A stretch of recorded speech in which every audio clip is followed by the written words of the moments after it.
Good morning dear students and respected parents। बेटा my self Mrs Navneet Kaur.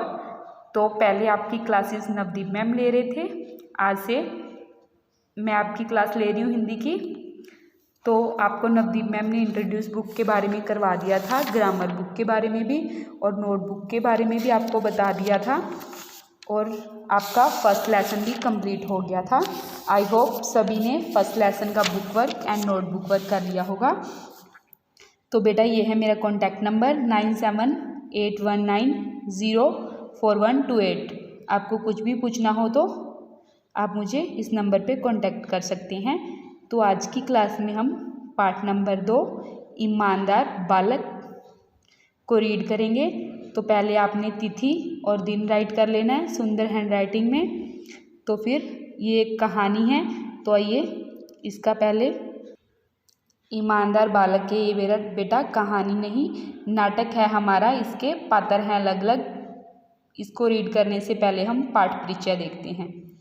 किसी भी व्यक्ति के गुण अथवा अवगुणों की पहचान उसके स्वभाव, सोच एवं व्यवहार के आधार पर की जाती है।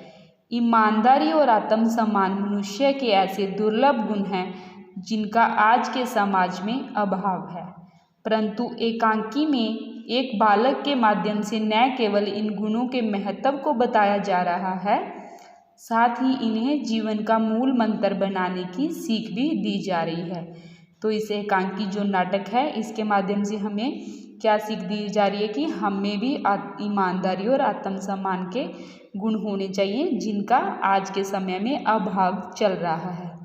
तो नाटक का पहला दृश्य बाजार का दृश्य है। इसमें एक बाजार दिख रहा है। बसंत नाम का एक बालक चौराहे के समीप थैले में सामान लिए बेच रहा है। चौराहा जहाँ से चारों तरफ रास्ता निकलता है। तो बसंत नाम है उस बालक का, वो थैले में लेकर सामान बेच रहा है। तो सुने बसंत क्या कह रहा है। छनी ले लो, बटन ले लो, माचिस ले लो। मजदूर नेता राजकिशोर को देखकर उनके पास पहुंचता है। साहब बटन लीजिए, देशी बटन। साहब माचिस लीजिए। तो राजकिशोर जी क्या कहते हैं, नहीं भाई कुछ नहीं चाहिए। तो फिर बसंत क्या रुहासा होकर कहता है, साहब सवेरे से अब तक कुछ नहीं बिका, एक तो ले लीजिए।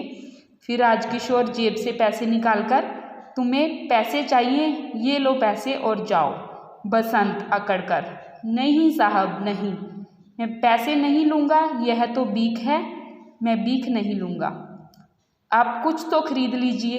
फिर राजकिशोर क्या कहते हैं, भाई मेरे पास छुट्टे पैसे नहीं हैं, होते तो छन्नी ही ले लेता, मेरे घर किशनगंज आना, वहीं ले लूँगा, मेरा नाम पंडित राजकिशोर है, किसी से पूछ लेना। उसके बाद बसंत क्या कहता है, लाइए मैं बाजार से छुट्टे लाता हूँ। राजकिशोर उसे छन्नी लेकर उसे 10 रुपये का, उससे छन्नी लेकर उसे 10 रुपये का नोट देते हैं। बसंत नोट लेकर, आप यहीं ठहरिए, मैं पलक झपकते ही आया। बसंत जाता है। कुछ समय बीतने पर राजकिशोर उत्सुक होकर बाजार की ओर देखते हैं। तो उत्सुक का अर्थ है बेटा बेचैन होकर या उतावले होकर। तभी उनका एक परिचित कृष्ण कुमार उन्हें देखकर ठहर जाता है। परिचित जानने वाला कृष्ण कुमार, कहिए पंडित जी आप यहाँ कैसे। राजकिशोर, भाई एक लड़का छन्नी दे गया और मुझसे नोट लेकर भुनाने गया है, 15-20 मिनट हो गए अभी तक लौटा नहीं। कृष्ण कुमार, तो बस अब वह नहीं आएगा। बाजार के हर कोने पर आजकल ऐसे लड़के मिलते हैं जिनका काम गिड़गिड़ाकर लोगों को ठगना है। पर हाँ, आपको क्या, आप तो गरीब मजदूरों के सेवक हैं, ले भी गया तो घर में ही हैं। राजकिशोर, पर भाई वह लड़का तो मुझे भला लगता था, चलो कोई बात नहीं, समझेंगे, 10 रुपये लेकर यह भी एक पाठ पढ़ा गया। दोनों जाते हैं। दूसरा दृश्य किशनगंज मोहल्ले का दृश्य है। बसंत का भाई प्रताप राजकिशोर जी का घर ढूंढ रहा है। प्रताप एक व्यक्ति से, क्यों भाई पंडित राजकिशोर कहाँ रहते हैं। अब जो बसंत था वो सामान बेचने वाला लड़का, उसका भाई राजकिशोर जी के मोहल्ले में आ गया और उनका घर ढूंढ रहा है। एक व्यक्ति से पूछता है। तो व्यक्ति क्या कहते हैं, कौन, वो जो मजदूरों के नेता हैं। वो इस नीले पर्दे वाले घर में रहते हैं। प्रताप उस घर के दरवाजे पर जाकर राजकिशोर जी को पुकारता है। राजकिशोर बाहर आते हैं। राजकिशोर, क्यों भाई, क्या बात है? प्रताप जी, मुझे मेरे भाई ने भेजा है। आज दोपहर को उसने आपको एक छनी दी थी, आपसे नोट लेकर बुनहाने गया था। बुनाने का अर्थ होता है खुले करवाने या छुट्टे लेने। किंतु जब बुनाकर लौट रहा था तो मोटर गाड़ी के नीचे आ गया, उसके दोनों पैर कुचल गए, वह बेहोश हो गया था, इसलिए आपके पैसे देने न आ सका। बड़ी मुश्किल से कुछ लोग उसे घर तक पहुंचा गए। बड़ी देर में अब उसे होश आया तो उसने मुझे आपके पैसे लौटाने को कहा। मैं आपके 8 रुपये लाया हूँ। राजकिशोर, तुम्हारे घर में कौन कौन है? प्रताप, कोई नहीं, मैं और मेरा भाई बस। हम दोनों दक्षिण टोला में बीखू महाजन के घर में रहते हैं।